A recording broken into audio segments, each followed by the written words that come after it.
Robert F. Kennedy Jr. just said kids with autism will never play baseball. Let that sink in. A Kennedy, whose own aunt literally built her legacy around proving that wrong, just erased millions of lives with one sentence. Now let's rewind. RFK Jr., standing at the podium as Secretary of Health and Human Services, dropped what he probably thought was a sobering truth bomb: that kids with autism won't pay taxes, won't hold a job, won't go on a date, and, his words, will never play baseball. He called autism an epidemic, not just of diagnosis, but of destiny, like their lives were locked into failure before the game even started. Here's the irony, twisted like a pretzel at a ballpark. His aunt, Eunice Kennedy Shriver, spent her entire life proving the exact opposite. She founded the Special Olympics, not as a charity, as a battlefield, a place where the world could witness what happens when you stop seeing people with intellectual disabilities as broken and start seeing them as unstoppable. Eunice wasn't just inspired, she was furious. Her sister, Rosemary Kennedy, had been cast out, silenced by a botched lobotomy, and hidden from public life. Eunice made a promise. No one else like Rosemary would be sidelined again. She didn't start a movement. She started a rebellion.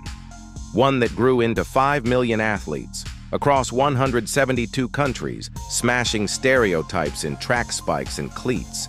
And RFK Jr., he just hit the delete button on all of it. Let's talk facts.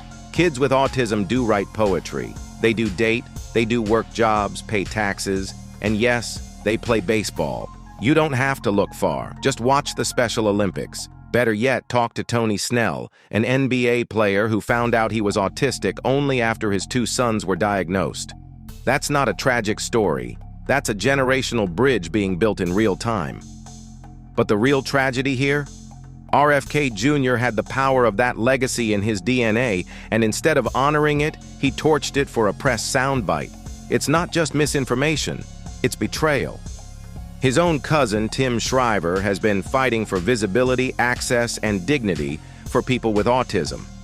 He even wrote publicly that the real epidemic isn't autism. It's the shortage of trained professionals, of early intervention, of understanding. Autism isn't a death sentence. It's a different operating system.